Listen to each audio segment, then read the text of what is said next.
Where have all the secret identities gone?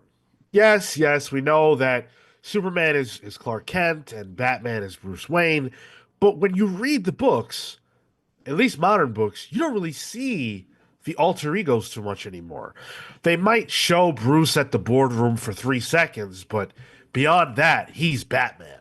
And while that increases the screen time of the character we're really here to see, it also feels like it alienates us from who they really are. We lose out on the very important and vital supporting characters that exist in these people's worlds. And I posit that the Batman comics are worse for this fact in particular, especially the loss of Alfred.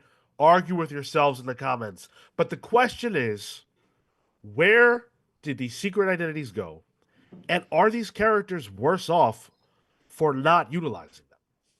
So when I think secret identities, I think of two characters that pop up immediately: Batman and Spider-Man. I'm gonna pick one from each side. And for Batman, I mean, recently we did a book club on Grant Morrison's Batman run, a good chunk of it.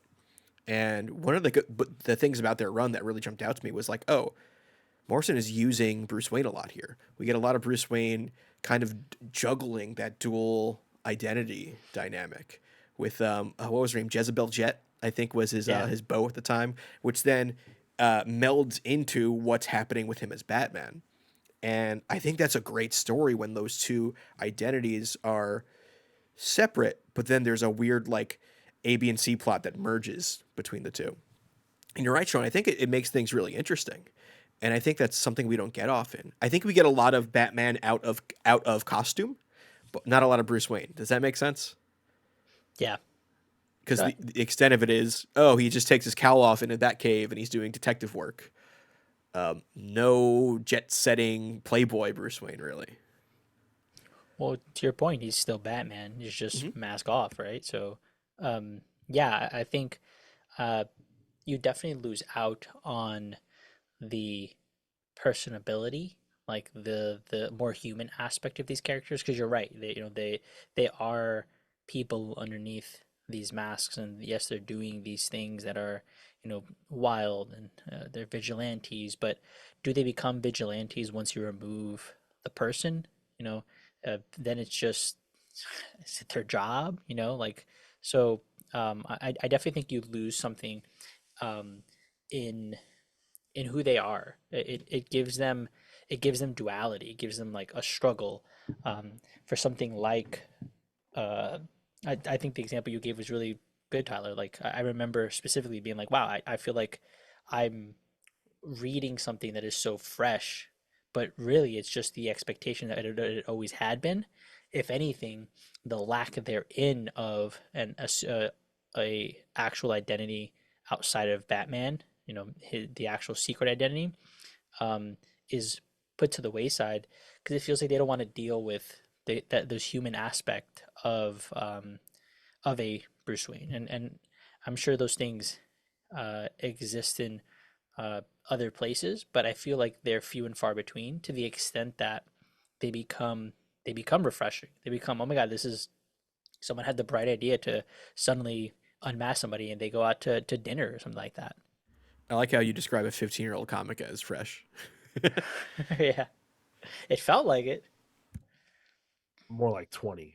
Um, but yeah, I think that relatability is lost when you don't have not just the secret identity, but what comes with that, which is a supporting cast of characters who aren't in costumes. We have seen how a lot of people supporting casts have just become superheroes. Yeah, Right now, Superman's supporting cast is full of almost entirely superheroes, including Lois. Really, the only characters in there who don't have powers are I mean, Perry White's not even really in the books right now. It's nobody. Jimmy Olsen, who pops in for like a second in issue. Even the Bat family is that's the most Bruce Wayne we get is the Bat family, but it's not a secret identity to them. So we right. lose the secret identity aspect. And their relationships spin on him as Batman, not Yes, him as Bruce. exactly. So during Chip's run, uh, we never see any conflict about what happens outside of the costumes, and that's really frustrating. But again, I think in the case of Batman, Alfred was the character who would facilitate a lot of that stuff, and sort of because he's not a superhero, the only place you can interact with him is through the comm system or in the Batcave. You would see a lot of interactions where Bruce was being human, and we just don't get that anymore because everybody he talks to is somebody he can talk to while he's Batman and doing the superheroics. In the case of Spider-Man, I think it's just as bad, if not worse, because of how important Peter Parker is to Spider-Man. Right now, you have the 8 deaths of Spider-Man, which is it's not an event, but it's a storyline into itself. So okay, fine. But there is no Peter to be found, really. And if you go back to Zeb Wells, that I love that run, but that was the weakest part of it, whereas there's very little Peter. You do Mm. have the drama with Paul and stuff, which I like, but But even then, like the drama between him and Norman was implicit that he was Spider-Man, at the time because that's a known thing. And it's weird because Peter is the one that I'm gonna trigger a whole bunch of Spider-Man fans here that we did one more day to get this back for. Like Spider-Man's secret identity was a huge talking point 20 years ago.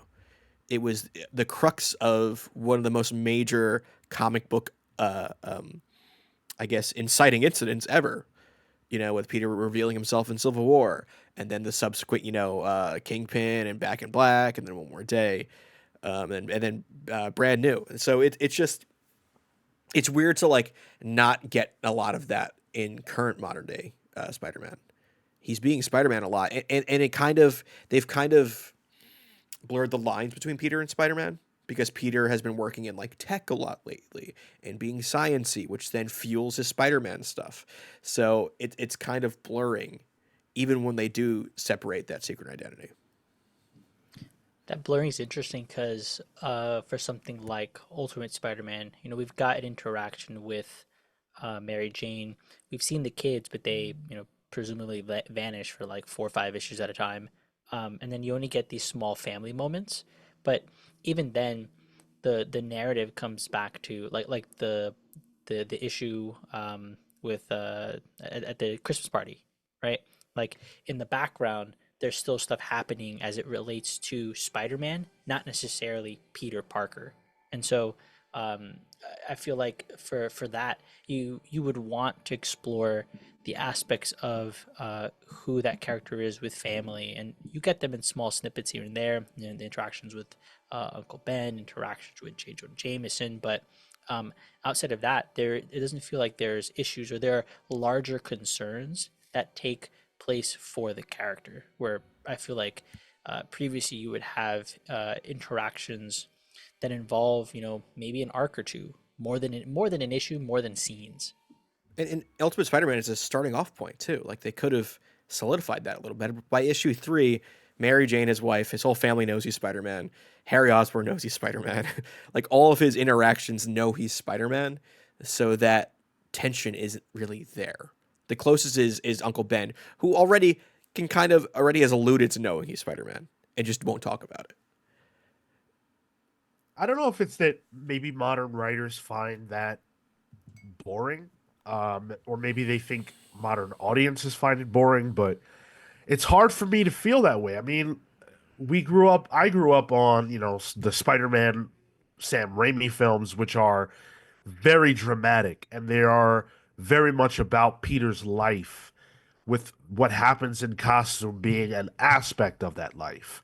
And I think to me, most superheroes are most interesting that way, where what they do inside the costume is just an aspect of the rest of their lives, and you want to see that life lived. A great example of that is during Chris Claremont's X-Men. You see those characters do stuff outside of costume all the time. And there is an intersection between their outside costume and inside costume lives, but they feel very much like human beings. The best example is Daredevil in my eyes, because that duality leads to two separate ideas where you have Daredevil the hero at night, and then Matt Murdock the lawyer during the day. And there's always stories about Daredevil's secret identity being known to like Kingpin or Bullseye, and then the people he loves are in jeopardy. Karen Page, R.I.P. You know, this is what all of Born Again is about, this idea, and it's one of the best comic book stories of all time. And he's one of those characters that's really kind of kept that secret identity, and writers have gone out of their way to make sure that secret identity is kept, even if it's confusing. You know, Mark Waid had to bring Purple Man into the mix to, I guess, mind control the entirety of New York so that Matt Murdock's secret identity returned.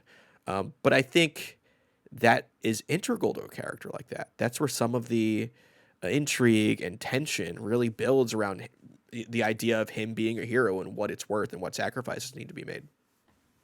Maybe to that, then it becomes an issue where writers feel like that's the only path I can go down. I if we if we have a secret identity, therefore it must be revealed. Therefore, that is the point of tension.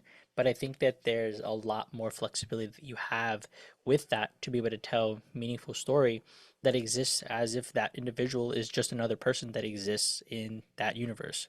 I would really like to see a an afternoon with Spider-Man, and it could be a one-off issue of just kind of walking through the city, doing whatever he has to do.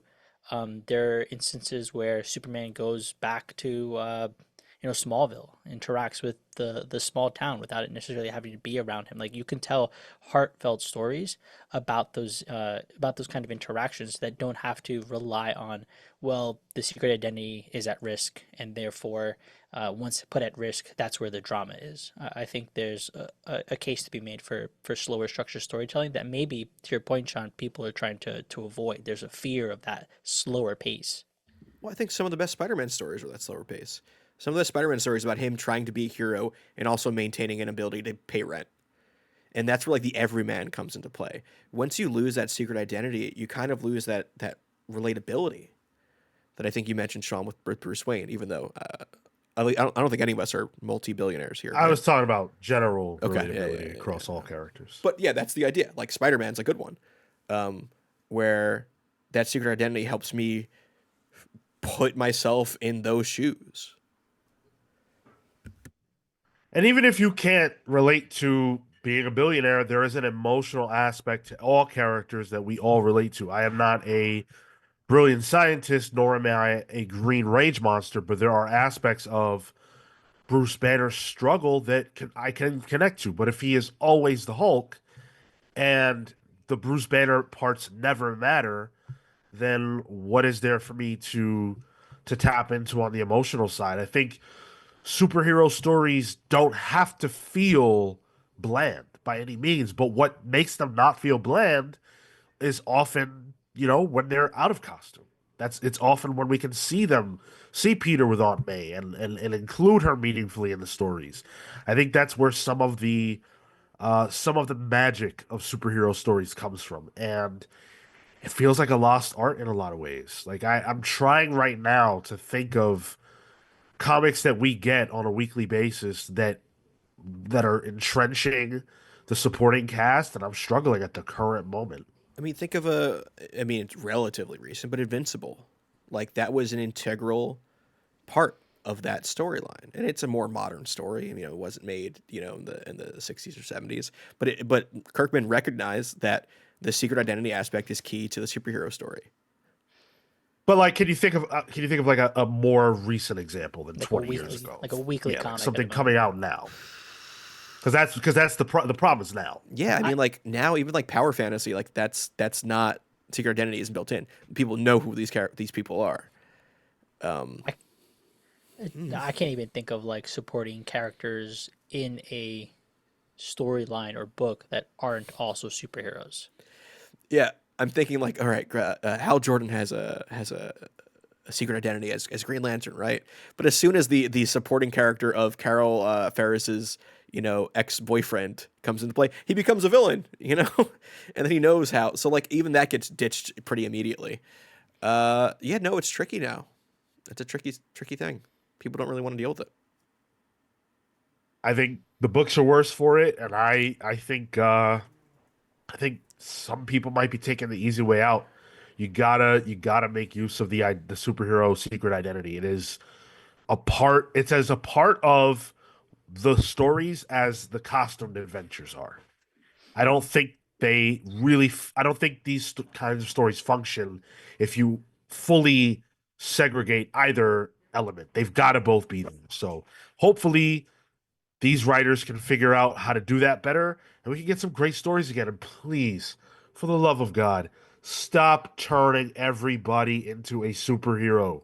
Please. Wait till you see Paul having the Venom symbiote. Dude, It's gonna happen. it's gonna happen. Al Ewing's been on the show. He knows what we're into. He's gonna do it.